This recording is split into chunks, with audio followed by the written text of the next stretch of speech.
Welcome. I'm Michael Bickert. Thanks for joining me today as we continue our discussion on using performance analytics and report cards to drive success in your business. If you haven't seen the previous video on report cards, then click on it here. There should be a card there you can click on.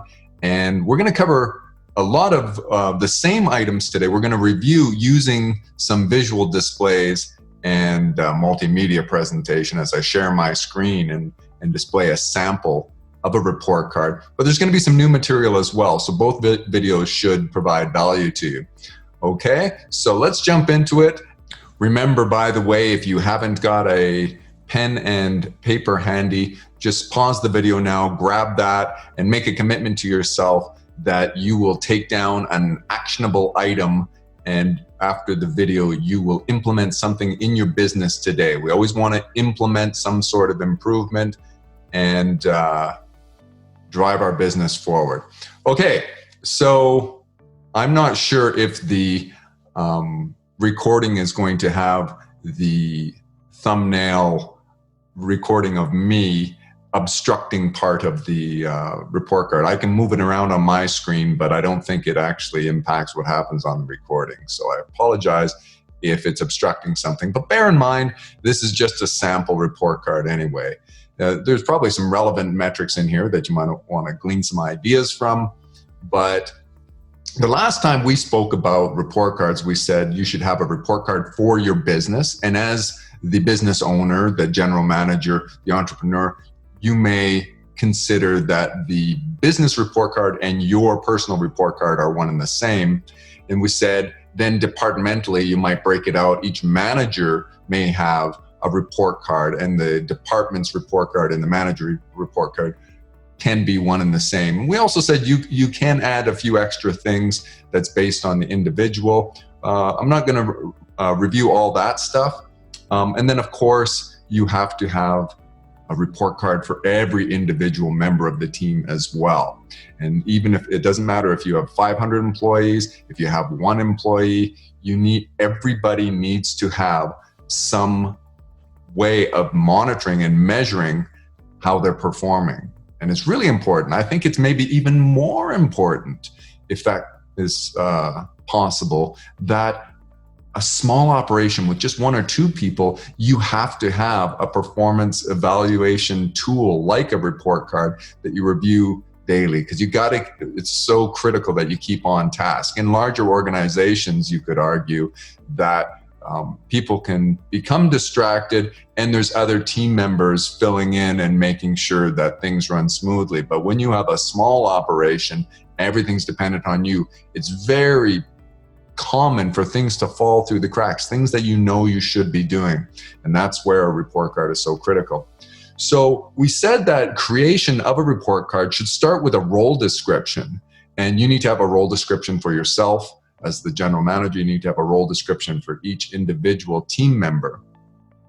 Now, a role description should be a list of objectives, what it is that the person needs to accomplish to indicate that they are successful. Okay, that's what a role description is. And then what we do is we transform that role description into a report card by starting off and putting the primary objectives of the role on the report card. So in this case, this is more maybe representative of a report card for an entire operation, an entire business. And so the objectives are in the leftmost column, and you can see as examples, I've got increased departmental profit, increased sales and revenue, increased number of customers, increased social media engagement, proficient marketing strategy, delight customers, services delivery efficiency. So the key is on the first part of your report card needs to have your objectives laid out, the main objectives that you want to make sure you're accomplishing. And that's the first column, okay?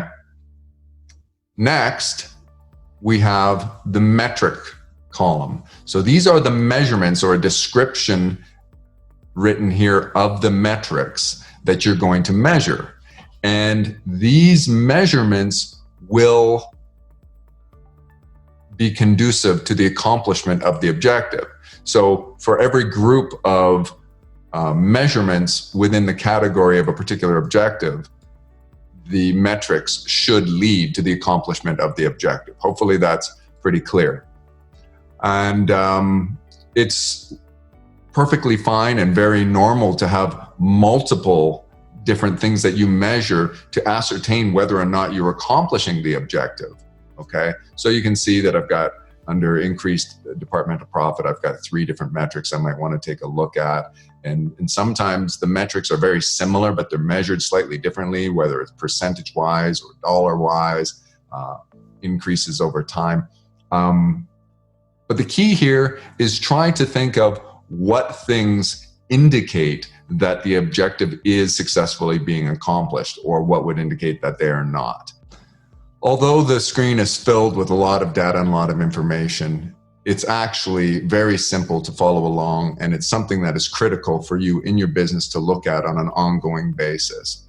So let's go through, again, column by column. The next columns over are the score columns, and you can see that I've got these conditionally formatted to appear as green if they're, say, favorable, or pink if they are not accomplishing the target, not accomplishing the objective. And I say target because we're going to get into the targets in a moment here. But you can make these, of course, any color you want. And what's important is that it's visually obvious what's occurring in the business. You want to see a result of lots of green would indicate lots of things are going well. And if something's pink, it's like right away I can focus on that, and I can drill down and see what's going on there. And within the score columns, you can see I've got a month to date and a year to date. And then I've also got last month, and I've got last year. We didn't conditionally format last year because we're really going to focus on these 3. Okay. And then after that, we have the concept of the weighting. And what we said is that it's critical to weight the various measurements on any report card, because not everything is equally important. Within the objectives over here, some things are more important than others for the health and sustainability and success of your business. So those things which are more important should be weighted heavier. And you can see that the weighting needs to add up to 100%, of course. And so I've got the objective of increasing departmental profit weighted at 25%, which means that is more important than increasing sales and revenue, which is weighted at 20%, which again is more important than increasing number of customers, which is weighted at 15%, social media at 10%, and so on. And down here, services delivery efficiency is rated at 5%. You have to decide in your business where the greatest opportunity for improvement is and weight those things the heaviest. Now, this is a dynamic document, and you may find that over time you wish to change and modify the weightings. Maybe a startup company is going to weight the acquisition of new customers and leads much more heavily than profit. Maybe your projections don't have you profitable for a certain period of time, and in the beginning your report card is going to weight profitability less, and that you can modify that over time. It's really important to get that the concept is this is a dynamic document that you continually improve and refine as your business strategy unfolds and as your needs dictate. Okay, though also in the weightings here, we've got the weightings in this column are for each of the, for each of the objectives here. That's what these weightings here are related to, okay? But beside that, I have other weightings, and these weightings, if it's not obvious, actually correspond to the metrics next to the objectives, okay? So these 3 weightings. And what we said in that previous video is that, of course, all the weightings of the objectives have to add up to 100%. And then within each category of objectives, each of these also have to add up to 100%. Okay, so 25, 20, 15, 10, and so on, that adds up to 100%. And then within the category 40 plus 40 is 80 plus 20 is 100. So these have to add up to 100.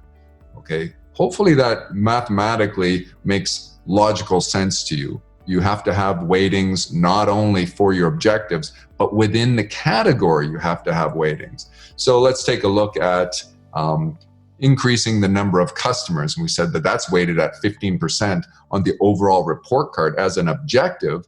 But within the category of increasing customers, we have individual metrics of a net increase in active customers, which I've stated before is those that have been contacted no less than 90 days ago, and a net increase in the total customers, and a net increase in the number of unsold accounts. So these are just performance measurements, and you can look at any number of ways that make sense for what your business is. But you can see here what I'm saying in the weighting over here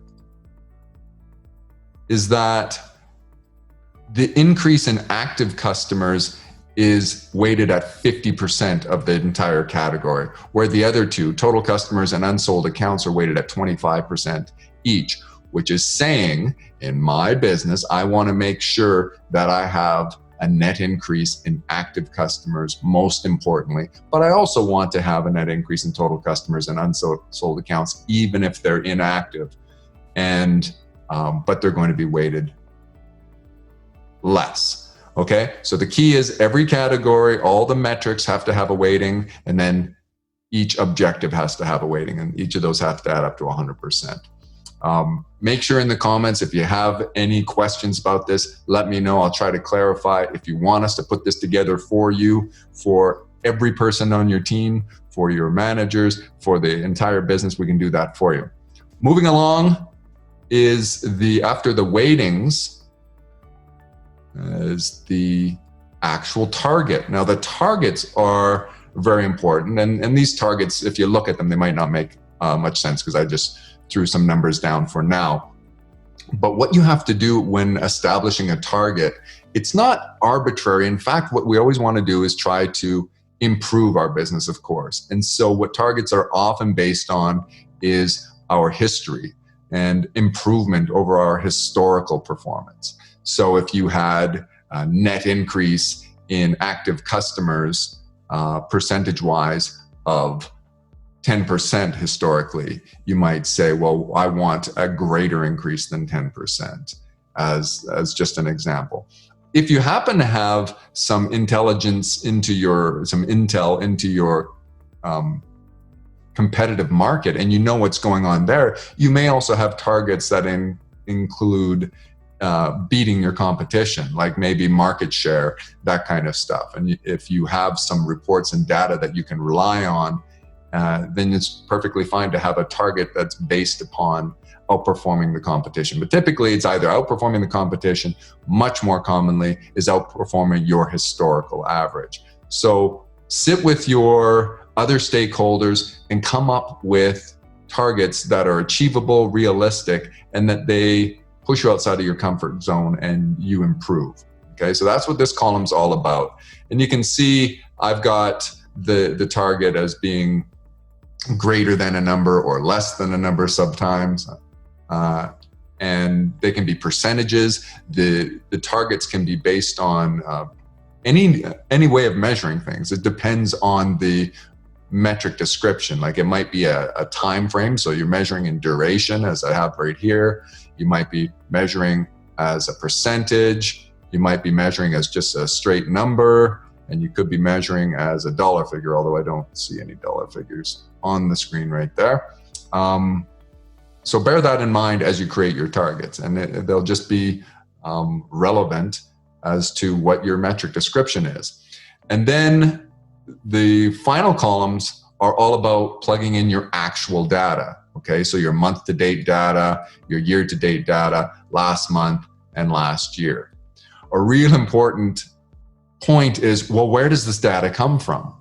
And if you find that something over here, that you have an objective and you come up with a particular metric that will lead to the accomplishment of the objective, but you aren't recording any data that indicates and quantifies how you're performing there, well, stop the presses, hit the andon cord. You have to start recording that somewhere. So a lot of these metrics are recorded in your customer relationship management tool, some kind of database. We're database experts at BMI. Reach out to us. We can provide you with anything you need to record the data. The key is you have to, what do they say? That data is the new currency. So data is critical, and analyzing data, that's really what the report card's all about. So if you're not counting something, if you're not accounting for things, therefore you're not accountable. So you need to make your plan, make your role description, start to figure out your objectives, and then figure out how you're going to measure those things. That which is measured improves. It's just a natural, organic process. That which is measured and analyzed improves. So I can understand where you might go, well, where am I going to get all that data? Sometimes in the beginning, you're just going to manually input this information. You're going to have something like maybe a sales report, maybe your financials, something out of your financial statement, and you're going to have to manually transpose the information from one document over to a document like this. That's not ideal. Long-term, what you want to do is create a dynamic document, a dynamic report card that automatically pulls the information in and pre-populates the data. So maybe just through the course of business, as you do inventory as an example, and your inventory levels start to diminish in your inventory system, it automatically reflects on your report card, assuming you have an inventory management component to your report card, which those are very good ideas. So the key that I'm getting across here is you want to work toward an environment where you are automatically having your data populated. That'll make your report card so much easier to work with, and you can check it at any time. It's dynamic, updated, real time, and as live as possible. However, as you get started, don't wait until you can do that before you get started with something. And you don't have to have all this. You can have 4 different objectives, and each of those might only have one measurement associated with it. And so you might only have, something that your report card might be this big. This might be what your report card looks like. That's perfectly fine. You've got to start somewhere. And then what you'll learn over time is you can get more granular and look at performance metrics and analytics that give you insights into things further upstream in your business that lead to more profitability and that kind of thing. Okay, so we can conditionally format that as well. And the next thing I want to ask you to consider is, what do I do with this information? I mean, just having a report, I've seen so many businesses and managers over the years who have access to great data, great information, and they do nothing with it. This is useless if you don't do anything with it. You need to think of this as a report that measures the return on your investment. So the overall report card score, like we're showing here, for this month might be 74%, and you might be disappointed in that. You might say, well, I always want to have 85% or above, or a particular number I want to. You can even plot on a graph what your score is each month over time and see that you're on an upward trajectory over time. That's all well and good. The key is, what do I do with the information once I have it? Okay, so when I have a particular score and a return on the investment, you're saying that I'm getting about a 74%, well, I'm getting a score of 74 out of 100 on my return on investment. Now, when we use the term return on investment, you think of typical, say, financial returns. You're looking at a percentage like, well, my 10% interest return on my investment. That's not what I'm saying here. I'm saying a score of, say, from 1 to 100 on your report card, and you have an acceptable number as an example of 85, and anything less than 85, you'd be like, I'm not getting the return on the investment that I want. So then what do I do with that? Next, I've got to drill down, and I, in the case of 74, if that was unacceptable, I would right away look down and see where am I losing? And it's my marketing strategy is where the pink is. My marketing strategy is where I need to focus some attention. And so when you're thinking about how do I use these report cards for yourself, right away, it's to draw your attention to where you're not receiving good return on your investment. And in my example here, if marketing strategy was not returning good on my investment, then I would focus on that and I would look at it. So say the first one says net increase in number of leads inclusive of all sources, and we've got a 0% increase in leads. Well, right away, I want to know what's going on there. Okay, so what we're agreeing to here is that the report card leads to action. It leads to management. That's what you need to do. This is a tool that guides those actionable items that we always harp on. What are you going to do next in your business? Well, if something else is going well in your business, you can kind of say, well, that seems to be going the way I want. Let me focus on my greatest opportunity for improvement. You have a finite number of resources, and especially time. So you have to decide, where are you going to spend your time?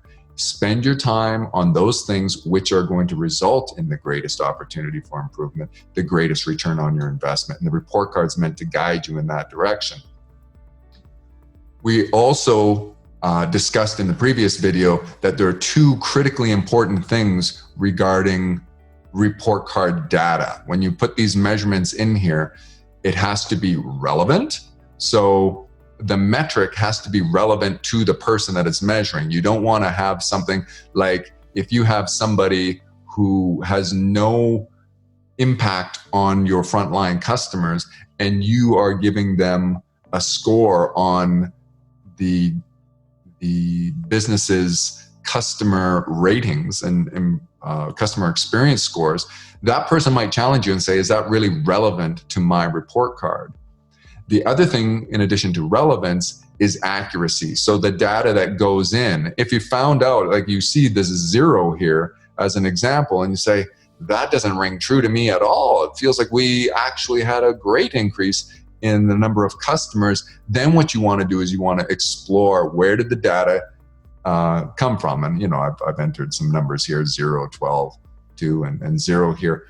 We would check, where does this data come from? Like, is it something that somebody's manually entered and they missed a decimal point?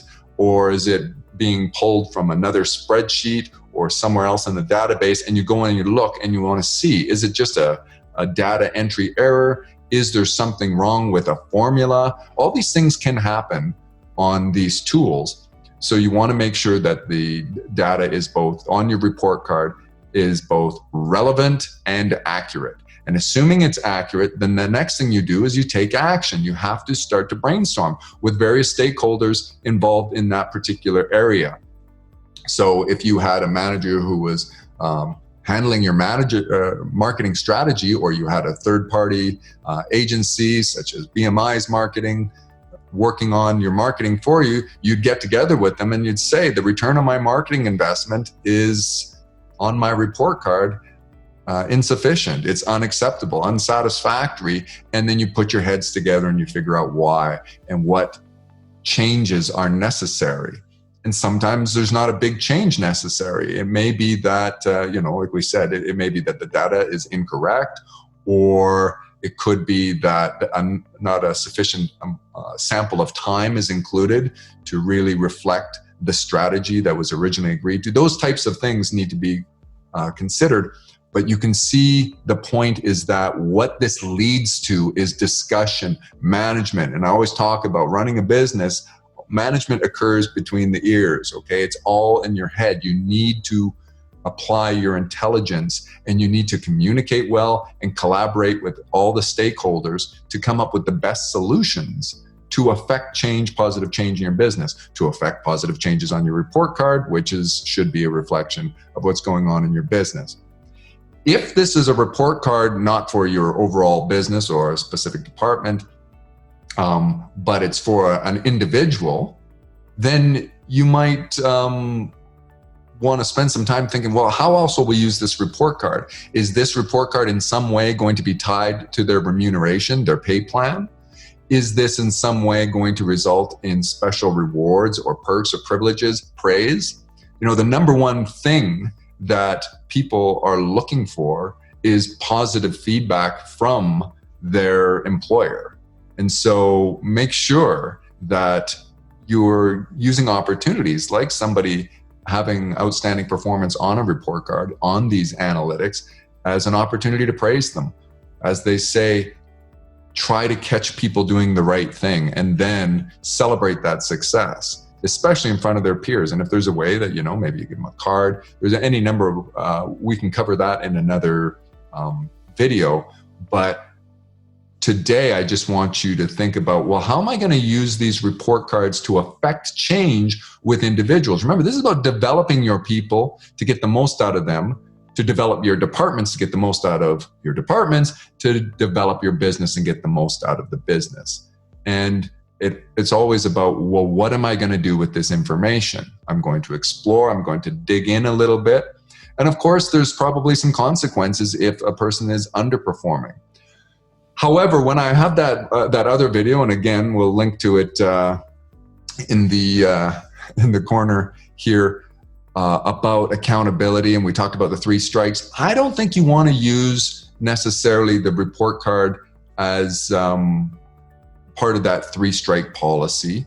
Instead, it's absolutely possible that if a person is perpetually underperforming, that you may need to terminate the relationship. But instead, I wouldn't be so formal as we were talking about, where we had infractions of policy or best practices and failing to meet expectations on the general cultural behavior in a business. Instead, in this case, when it comes to performance, you're looking for that effort, and then it's your obligation to work with your team members to try to figure out what's going wrong and put your heads together. I always like to say to my people, look, we can do it your way. I'd like to do it your way, and it's probably the best idea to let a number of people come together to create a solution and a strategy for improvement. But it's those that are on the front lines that are going to have to implement whatever strategy or improvement you come up with. So it's critical to let them go with what they think is best. They should know it best. Even if you're the smartest one in the business, the people who are doing the work that we're talking about in this particular instance are most qualified, arguably, to make the decision of what improvement strategies should be implemented. However, if those strategies fail over time, then you can say, okay, we tried it that way, we need to try something else. And again, collaborate with them and try to come up with things. It's okay eventually for the boss to have to dictate if you feel very strongly about doing something a particular way. When that occurs, ask yourself, is there an alignment of objectives? If you're feeling the need to dictate something that you're getting pushback on, is it because you failed to align objectives? And that's where the report card could be an excellent way. We've said when objectives aren't aligned, it's often to do with how you pay someone or how you measure their performance. That's why relevant metrics on a report card are really important. Don't measure somebody on something that's not relevant to them. Or maybe you aren't compensating them. They're doing a killer job in a particular area and it doesn't affect their pay in any way, shape, or form. And that's not to say that everything is pay for performance. I mean, ultimately, at the end of the day, it somewhat is that for all of us. But I'm not saying it has to be, you perform 10% better, you get 10% money. This may impact a performance review that they have. So you take a look at their report cards over time and it's like, oh, you're consistently outperforming expectations on your report card. So yes, you are in line for that pay raise that we were considering, X percentage or that kind of thing. So try to align objectives, use the data on an individual's report card to develop them. And remember, change, perpetually refine the report card as you're getting feedback. If you're getting apathy from someone, they don't seem to care what's on the report card, that's a symptom. That's a symptom that you've probably got an ineffective report card. Well, it's certainly ineffective. It's probably irrelevant in their minds. And so work with them, communicate, collaborate, and improve these report cards. Work with BMI if you need some help with that. I think that's a good place to leave it for today. In the comments, please share your thoughts on this and let me know whether or not we've completely missed a concept. You have questions, and how are you using reports within your organization to affect positive change? Thanks for joining me today. Perpetually refine.